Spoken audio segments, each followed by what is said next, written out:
날마다 큐티하는 여자 김양재 목사입니다. 오늘 큐티의 말씀은 에스겔 5장 1절에서 17절까지입니다. 하나님 아버지, 오늘 예루살렘이 받을 벌이 하나님의 마음을 시원케 하는 사랑의 징계임을 알기 원합니다. 말씀해 주시옵소서. 듣겠습니다. 어제 4장에서 하나님은 에스겔에게 인분을 쇠똥으로 감해 주시기는 했어도 이스라엘이 죄악 중에서 쇠폐하리라고 분명히 경고하셨죠. 오늘 5장에서도 예루살렘이 받을 벌에 대해 계속 경고하십니다. 그런데 1절에 너는 날카로운 칼을 가져다가 삭도로 삼아 내 머리털과 수염을 깎아서 저울로 달아 나누어 두라고 하시는데 그 이유가 무엇이죠? 성경에서 머리털과 수염을 깎는 행위는 애통과 회개의 표시였습니다. 욥기 1장에서 욥도 일어나 겉옷을 찢고 머리털을 밀고 땅에 엎드려 예배하였다고 했죠. 그러나 한편으로는 머리털과 수염을 싹 밀고 다니는 것이 매우 수치스러운 일이기도 했어요. 그런데 에스겔이 무슨 죄를 지었기에 이래야 합니까? 유다 백성들이 도저히 회개할 줄 모르니 에스겔이 먼저 회개의 본을 보이라는 것입니다. 그리고 여기서 날카로운 칼은 바벨론이요, 머리털과 수염은 유다 백성을 의미하기도 해요. 날카로운 칼 같은 바벨론을 통해 터럭 같은 유다를 심판하시겠다는 하나님의 뜻을 유다 백성들에게 보여주라는 것입니다. 그렇게 깎은 머리털과 수염을 저울에 달아 나누어 3분의 1은 성읍 안에서 불사르고 3분의 1은 성읍 사방에서 칼로 치고 또 3분의 1은 바람에 흩으라는 2절 말씀도 그래요. 실제로도 예루살렘이 바벨론에 의해 함락되었을 때 많은 백성이 성 안에서 불살라지고 칼에 죽고 또 일부는 흩어져 바벨론 포로로 끌려갔죠. 그러니 날카로운 삭도에 깎여서 불살라지고 칼에 치이고 바람에 흩어진 터럭 같은 신세가 된 것입니다. 그런데 3절 4절에 터럭 중에서 조금을 네 옷자락에 싸고 또 그 가운데서 얼마를 불에 던져 사르라고 하시는데 이건 또 무슨 말씀이죠? 실제로도 그랬잖아요. 유다가 멸망하는 가운데서도 비천한 자들 일부는 예루살렘 성에 남았잖아요. 그런데 또 그 가운데서 얼마를 불에 던져 사르라니요. 남은 자라고 해서 이제 나는 살았다가 아닙니다. 남은 자가 되어도 불같은 심판, 불같은 고난을 치러야 한다는 것입니다. 그 과정을 통해 진정 남은 자를 가려내신다는 것입니다. 그런데 여러분, 오늘 하나님이 왜 이토록 진노하십니까? 6절에 보세요. 유다가 이방인보다 악을 더 행하며 하나님의 규례를 버리고 하나님의 율례를 행하지 아니했기 때문이라고 해요. 구별된 삶을 살라고 자녀가 되는 특권을 주셨는데 불신자보다 못한 삶을 살고 있다는 것입니다. 그러니 심판을 자초할 수밖에 없는 것입니다. 여러분은 어떠세요? 예수를 믿는다고 하면서도 믿지 않는 사람보다 더 악을 행하고 있지는 않습니까? 그래서 불살라지고 칼에 치고 바람에 흩어진 터럭 같은 신세가 되지는 않았습니까? 그럼에도 남겨주신 것은 무엇입니까? 그런데 8절에 보니 곧 내가 너를 치며 이방인의 목전에서 너에게 벌을 내리겠다고 하시는데 왜 하필 믿지도 않는 이방인들 앞에서 벌을 내린다고 하셨을까요? 바울은 고린도전서 4장 9절에서 우리는 세계 곧 천사와 사람들에게 구경거리가 되었다고 하였죠. 내가 예수를 믿으면 그 순간부터 세상 사람들의 구경거리가 됩니다. 이왕 구경거리가 될 바에는 좋은 구경거리가 되어야 하지 않겠습니까? 그래야 내가 곧 복음이 되지 않겠습니까? 그런데 예수 믿는다면서 세상 사람만도 못한 가증한 일을 하면 이방인의 목전에서 수치와 조롱을 당할 수밖에 없습니다. 여러분은 어떻습니까? 이렇게 날마다 큐티하며 말씀을 들으면서도 믿지 않는 내 가족, 내 친구 앞에서 저마다 가증한 일을 하고 있지는 않습니까?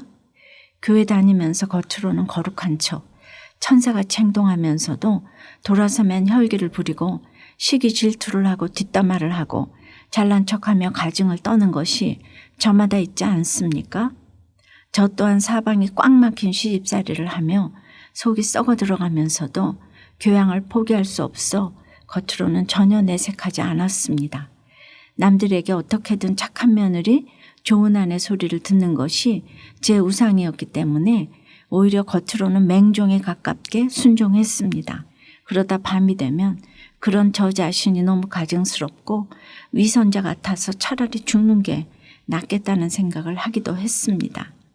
가증한 일의 결론은 이토록 처참한 결과를 초래합니다. 10절부터 17절까지를 보니 그야말로 전에도 없었고 후에도 없었던 처참한 재앙이 예고됩니다. 아버지가 아들을 잡아먹고 아들이 그 아버지를 잡아먹으리라고 하세요. 너희 가운데서 3분의 1은 전염병으로 죽으며 기근으로 멸망할 것이요 3분의 1은 칼에 엎드러질 것이며 3분의 1은 사방에 흩어버리고 또 그 뒤를 따라가며 칼을 빼리라고 하시는데 여러분은 생전에 이런 저주의 소리를 들어본 적이 있으세요? 적용 질문 드릴게요. 가증한 일로 말미암아 전무후무하게 받은 벌은 무엇입니까? 그 사건을 통해 하나님의 저주만 받았습니까? 하나님의 한량없는 사랑도 받았습니까? 독한 화살과 기근의 사건이 주님의 사랑의 징계였음을 깨달았다는 한 집사님의 큐틴 묵상 간증이에요. 저희 부모님은 두 분 다 어린 나이에 고아가 되어 세상의 무시와 천대를 받으며 자라셨어요. 하지만 오직 성실함으로 자수성가하셨죠. 그러나 저는 가난이 열등감이 되어 공부도 못 시킬 거면서 왜 저를 낳으셨어요 하며 아버지의 가슴에 대못을 박았습니다. 그러면서 돈을 많이 벌어야겠다는 생각으로 사업을 꿈꿨고 저의 야망에 도움이 될 것 같은 아내를 만나 결혼했습니다. 또 아내를 따라 교회 출석하면서도 장로가 되고자 열심을 냈어요.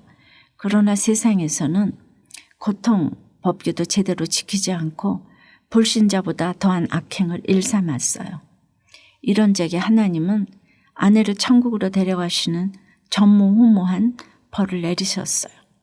저는 어린 딸을 혼자 키울 수가 없어서 재혼을 하고 아내를 따라 날마다 큐티를 하는 말씀 공동체에 속하게 되었어요.